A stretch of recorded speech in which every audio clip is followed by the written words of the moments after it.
नमस्कार दोस्तों, स्वागत है आपका एक बार फिर से हमारे चैनल आरपी करियर क्लासेस में। और मैं मनीष कुमार मिश्रा आपका हार्दिक अभिनंदन करता हूं। तो जैसा कि हम लोग बातें करते हैं यहाँ झारखंड पुलिस प्रतियोगिता परीक्षा की तैयारियों के बारे में, और जैसा कि आप जानते हैं कि इसमें हमें 50% क्वेश्चन हिंदी पाठ्य पुस्तक कक्षा 10 से करनी है। तो आज हमारा पाठ है नौबत खाने में इबादत। नौबत खाने में इबादत, इसमें चर्चा है साहब बिस्मिल्लाह खां, जो एक बहुत ही विख्यात शहनाई वादक थे और उन्होंने अपनी सारी जिंदगी शहनाई वादन में बिताया, संगीत के साथ बिताया। और सबसे खास बात कि वो बिस्मिल्लाह खां साहब एक मुसलमान होने के साथ साथ मुसलमान होते हुए भी वो जिंदगी भर बालाजी के मंदिर में शहनाई वादन करते करते उम्र बिता दी। सबसे अच्छी बात यही है कि उनके पास जातिवाद का भेदभाव नहीं था, बस वो संगीत से प्रेम करते थे और जहां संगीत मिलता था वो वहां पहुंचते थे, जहां उनको शांति मिलती थी वहां वो पहुंच जाते थे। तो आइए चलते हैं हम लोग पाठ की ओर, देखते हैं किस तरह के सवाल हैं, क्या महत्वपूर्ण तथ्य उसमें हैं और उसे कैसे सॉल्व करना है। पहला सवाल हमारा है, उस्ताद बिस्मिल्लाह खां का जन्म स्थान कहां है? तो बिस्मिल्लाह खां जो शहनाई वादक हमारे हैं, उनका जन्म स्थान कहां था? तो डुमरांव।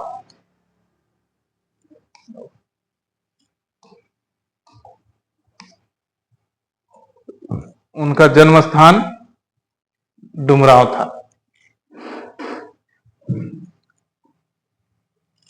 डुमरांव में उनका जन्म हुआ था।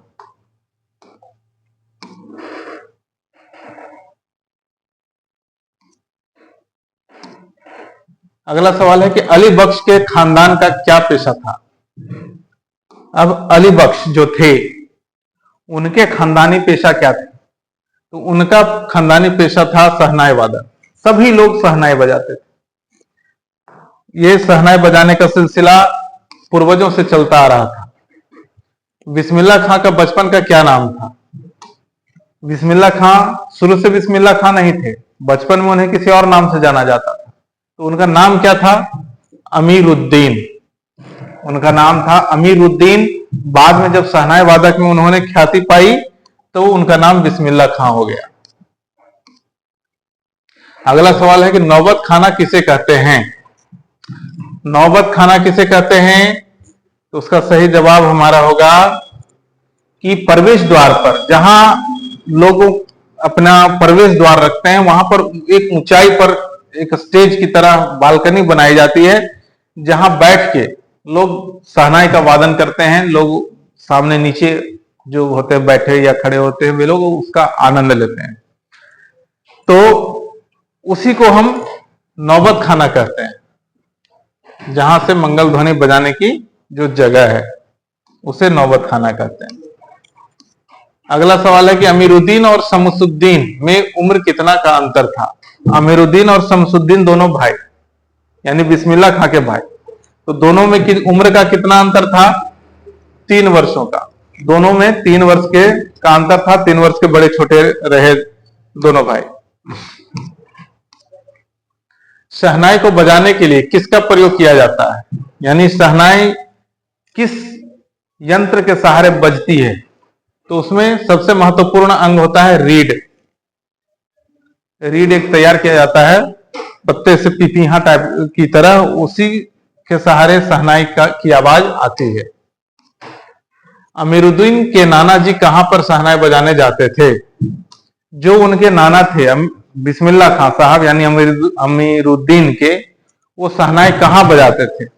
तो बजाने के लिए वो बालाजी के मंदिर में जाते थे और अमीरुद्दीन भी उनके साथ जाते थे, और वो रियाज करते थे शहनाई वादन का।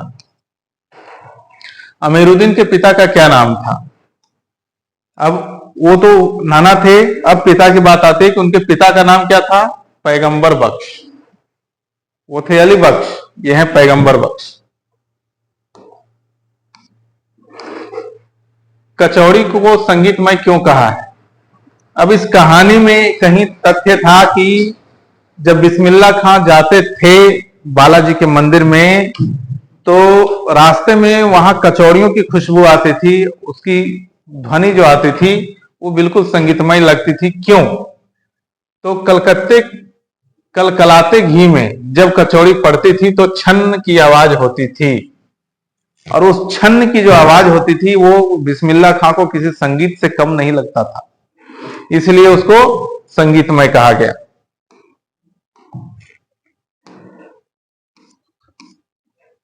काशी का संगीत आयोजन किस अवसर पर होता है? काशी में जो संगीत का आयोजन होता है वो कब होता है, कि क्यों, किस उसका प्रयोजन क्या है? तो वो होता है हनुमान जयंती के अवसर पर।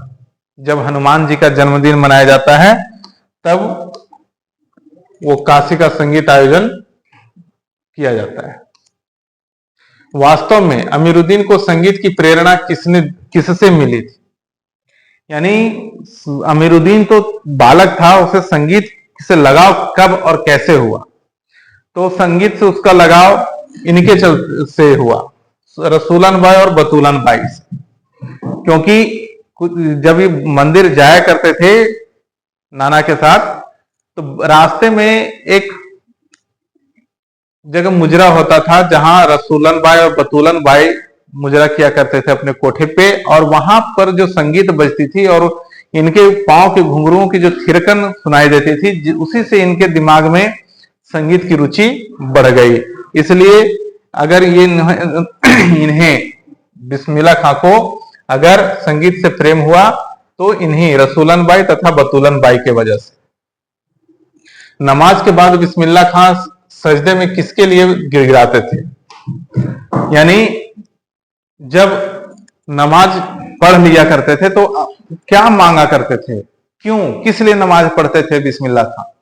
तो उनका एक ही मनसूबा था कि एक सच्चे सुर के लिए वो ऊपर वाले से कहते थे कि या अल्लाह मुझे एक सुर बख्श दो, यानी मुझे एक सुर वरदान में दे दो, आशीर्वाद दे दो, ताकि मैं एक अच्छा धुन बजा सकूं।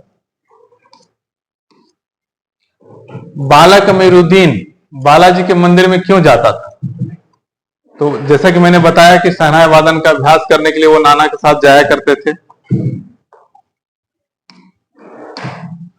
खां साहब को स्वादी क्यों कहा गया है? यानी जो बिस्मिल्लाह खां साहब थे उन्हें स्वादी का उपाधि दिया गया। क्यों ये उपनाम मिला उनको? तो इसलिए क्योंकि वो थोड़ा सा व्यंजन में, खाने में थोड़ा शौक रखा करते थे।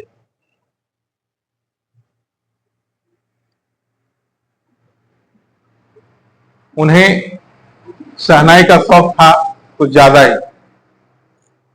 इसलिए उन्हें स्वादी कहा जाता था।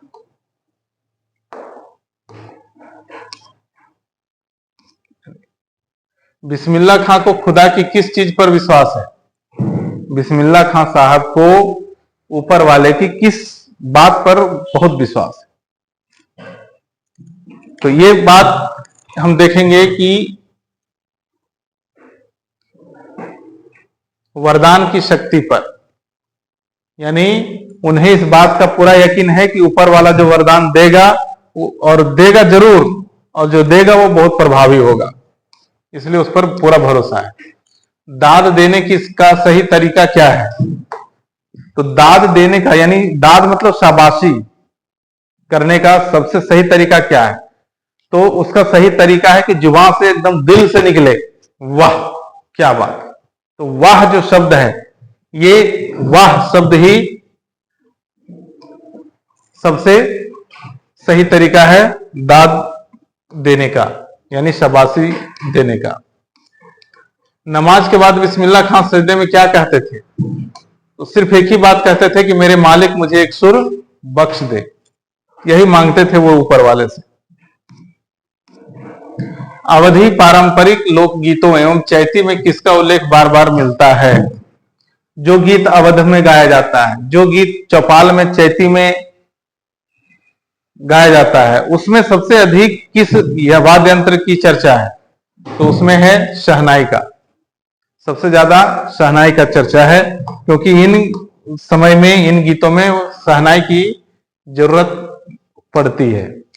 काशी में किसका आयोजन एक प्राचीन एवं अद्भुत परंपरा है। काशी जो स्थान है वहां पर कौन से कार्य का आयोजन होना एक प्राचीन परंपरा मानी जाती है। वहां पर कौन सी क्रिया को, कौन से काम को एक प्राचीन परंपरा माना जाता है, तो संगीत आयोजन, यानी वहां संगीत का, कई वाद्य यंत्रों का, जिसमें शहनाई सम्मिलित हो जरूर रूप से, उसका वो परंपरा वहां है। बिस्मिल्लाह खां शहनाई और काशी को इस धरती पर क्या मानते थे। बिस्मिल्लाह खां शहनाई और काशी को इस धरती पर क्या मानते थे, यानी शहनाई और काशी ये दोनों का जो रिश्ता था उसको बिस्मिल्लाह खां क्या मानते थे, तो उसे मानते थे जन्नत। यानी काशी में शहनाई, यानी काशी और शहनाई दोनों एक दूसरे का कॉम्बिनेशन है कि काशी में शहनाई का वादन होना यानी जन्नत का सुख, यही मानते थे वो। जन्नत का मतलब स्वर्ग। तो इस तरह से आप देख रहे हैं कि ये सवाल, जो सवाल यहां प्रस्तुत किए जाते हैं आपको, ये सवाल जब हम पाठ्य पुस्तक को पढ़ते हैं तो उसमें नहीं मिलते। इसलिए हमारे चैनल के साथ जुड़े रहिए। आप यहां पाते हैं हर वो महत्वपूर्ण सवाल जो हमारे पाठ्य पुस्तक से नहीं होता है। तो इस तरह के बहुत सारे वीडियोस हमारे साथ आपको मिलेंगे, और मैं आपको बताता चलूं कि इस प्रतियोगिता परीक्षा की विशेष तैयारी के लिए हमारे पास बहुत सारे प्रैक्टिस सेट हैं जिसे आप लेकर पढ़ सकते हैं, जिसकी कीमत मात्र 299 रुपए है। और मैं साथ ही इसके, आप जब इसे खरीदते हैं तो इसके साथ आपको दिए जाते हैं बहुत सारे मॉक टेस्ट पेपर भी। तो आने वाले वीडियोस में मैं आपके लिए फिर से नया पाठ, नया अध्याय, नए चैप्टर के साथ मिलूंगा, इसी वायदे के साथ। तब तक बने रहिए हमारे साथ, हमारे चैनल आरपी करियर क्लासेस में। तब तक के लिए नमस्कार, धन्यवाद।